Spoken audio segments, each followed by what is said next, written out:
Welcome YouTube, this is Nightsaber Z42, and this is the second episode of Dungeon of the Endless.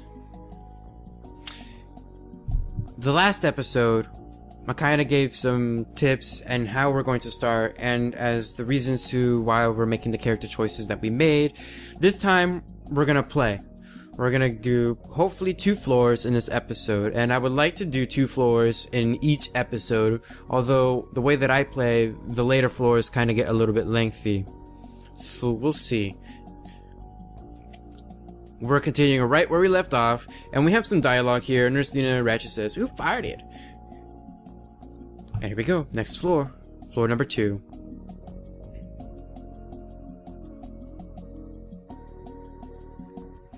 In the last episode, we managed to find a shield or armor for Sarah. Hopefully, we might find somebody else to recruit. And we're gonna want to get at least 4, or yes, you can only get 4, but we want to max out those 4 as quickly as possible. We're gonna level up Nurse Dina Ratchet. Let's see if we can at least level her up again by the end of this floor so she can get operate. And we're gonna go through our first strategies. Here we can go either to the left or the right. For some reason, I have this habit of always going to the left first. I don't know why, but that's just the way I roll.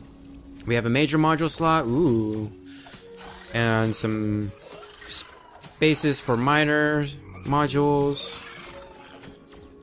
5 spaces for minor modules. Anyways, we're gonna do that industry first. Actually, you know what?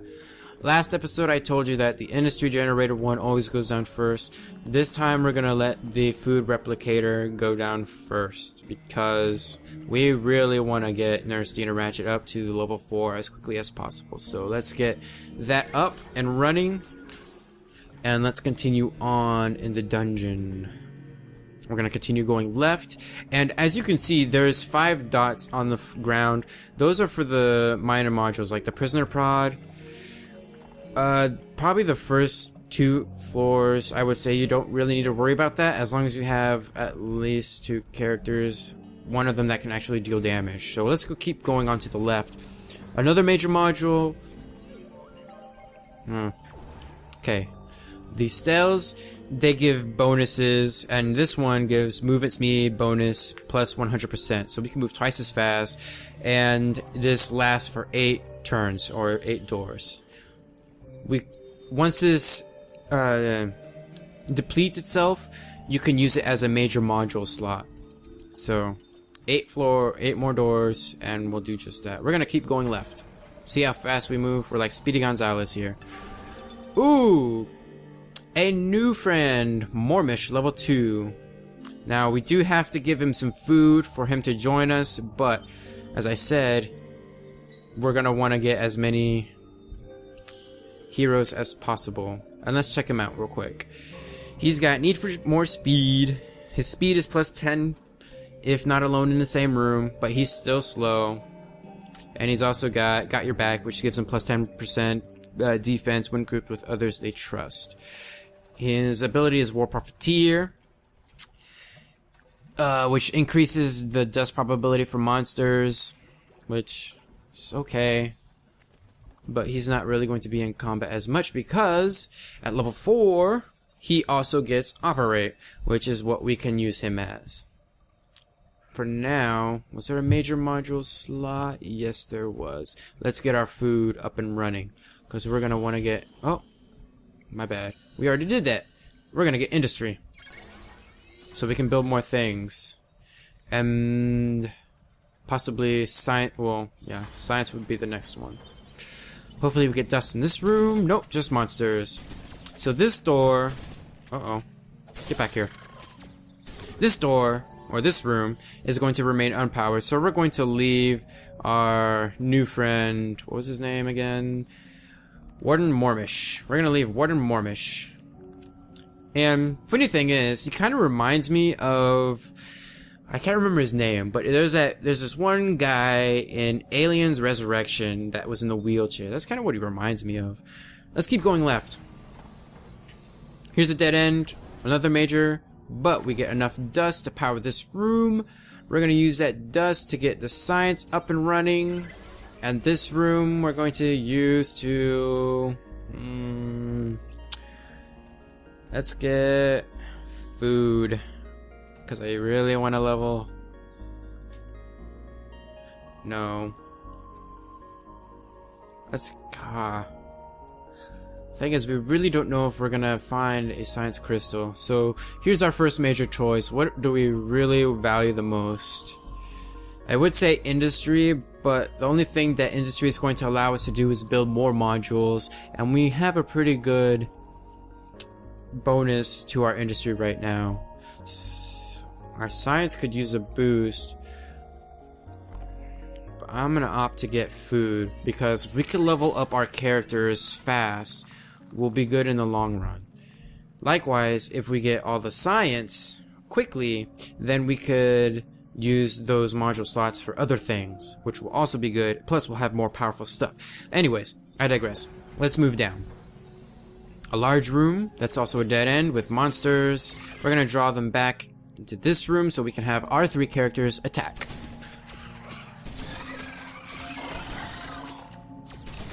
As you can see, monsters do have a random chance to give off dust, but the chance is pretty small, and the dust you do get is also small. Okay, we're going to leave Nurse Dina Ratchet in that room. We're gonna have Miss Sarah move further along. She's gonna open up this room down below. Hopefully there will be no monsters. Great. Okay. We are going to power this room up because we do not need monsters spawning in this room to have easy access to our crystal. That would save us industry that we won't use to build turrets, basically. But here we have something.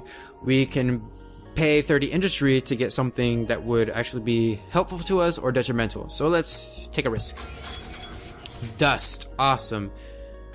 I think that was a nice even trade. So we're gonna have Dina come all the way back, and we have enough power for 2 more rooms. Excellent. Let's keep going. Okay, here's our science crystal. We have the industry generator, which we just have, but we have a choice to make. Okay, we have the auto do shards +1, or auto dock shards +1. And this is really cool because when you get it, it adds 10.5 health regen to heroes in the same room. Also to NPCs in the same room. Health regen plus 50% in rooms without monsters. But basically what this is going to be useful for is the health regen in heroes in the same room. So when we have a large horde of monsters, for example, in an intersection like this, that's very important to keep closed off with turrets, we can put an auto-dock shard here, so we can have our heroes defend here and also get healed. Now, we have another major choice. Do we go for the Industry Generator 2 or the auto-dock shards? Once we get one, these will be reset to something random. And I think we're going to go for the Industry Generator 2. Mainly because we're still on an early enough floor where we're not going to be fighting large hordes. Maybe by 3rd or 4th floor we're really going to want to get this, but I think we're going to go with the major module for now.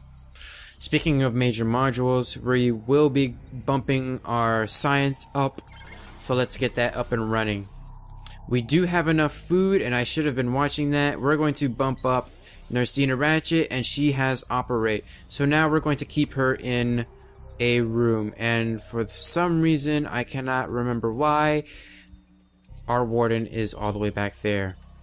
Instead, we will replace Nurse Dina in this room, and as you can see, there's a symbol up above her head.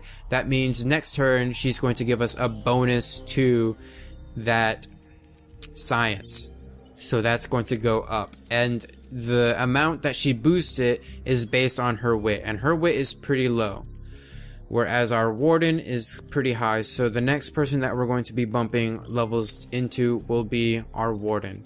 And if I had caught that sooner, we probably would have opted to go for the warden, but it would have taken more food, and with Dina we were right there. Alright, so let's move on to the next floor. We're gonna power this room up, And here we already have our exit, and there's 3 choices for us to go. Now, you're probably asking, why don't we just take the crystal and GTFO? Well, the reason is, once we take that crystal, all the doors open, regardless of whether you've explored that area or not. So monsters are going to start pouring in from this direction, this direction, this direction, all over the freaking place, and we're screwed. Also, we want to maximize how much of our FIDs we are getting. They carry over to the next floor, and if we went and managed to escape with the amount of stuff we have now, we would not have a very good start on the next floor. So that's always something to keep in mind. Let's keep going down with our 2 heroes. We have a long, empty room. We got dust, awesome, and I think science. Yeah, science. Okay, we're gonna power this room up so monsters do not spawn and try to do nasty things. And here, our Stalic Crystal has deactivated, so we have a free major module slot. As you can see, the more modules you have, the more industry it takes to build the next one. And I think we're at a pretty good position right now, so we'll wait 3 more turns, 2 more turns, and before putting down maybe a food, another food. We're gonna leave Nurse Dina here to operate, and as you can see, I think last time we had 9, now we have plus 12, so that's at least a nice boost. And the more weight you have, it really adds a significant amount.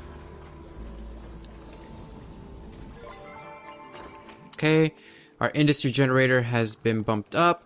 Ooh, we got a radio from that, and the radio gives us minus 100 HP and an attack power of 12, which we're gonna sell if we can find a merchant. I don't think sacrificing HP is a very great way to go. We're gonna leave our warden here and have Sarah explore some more.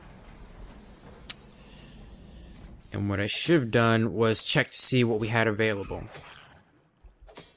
And I did something pretty bad right there, but we want all of our heroes to get this guy, because he's just going to keep running until he gets to our energy crystal and start wreaking some havoc.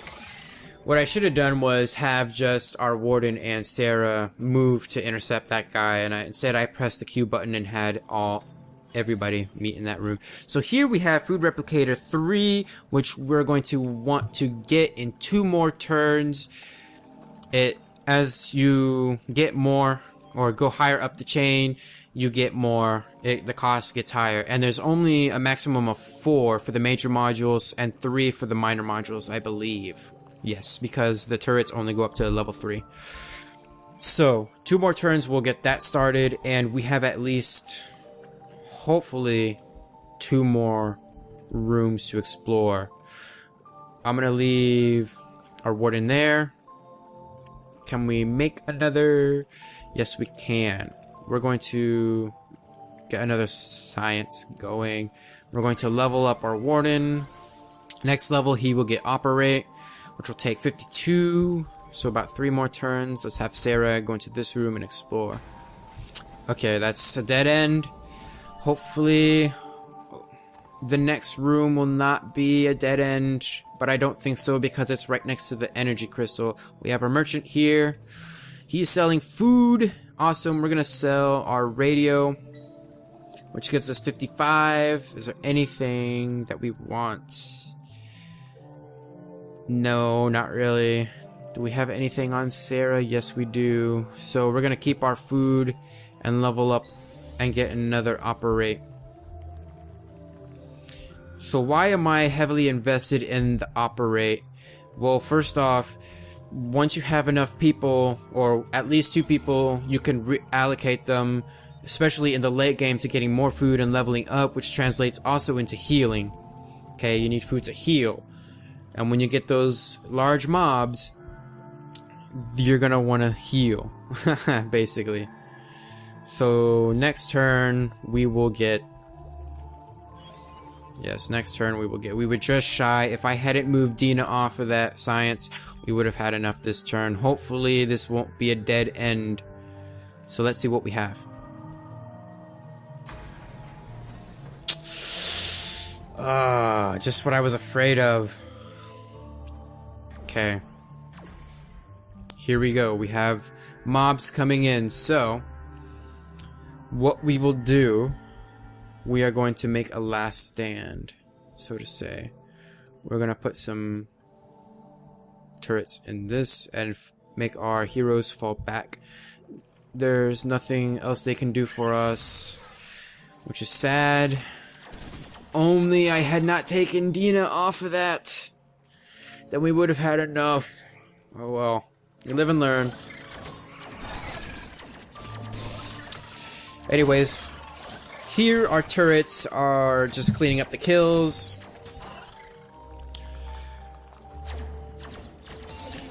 Nothing special. Later floors, you will want to get turrets and Autodox shards to heal.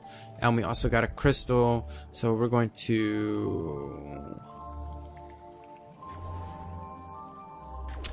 Yes and yes. Send our heroes to the exit. Keep Sarah to the crystal, and once our heroes are there, we will pick it up. And have her start hauling ass. Okay. See that the enemies are coming, and you really want somebody with a high speed like Sarah to make the run. And the higher her speed is, the faster she'll be. Here we go. Exit. 3 of 3 heroes. And that's another 4 complete.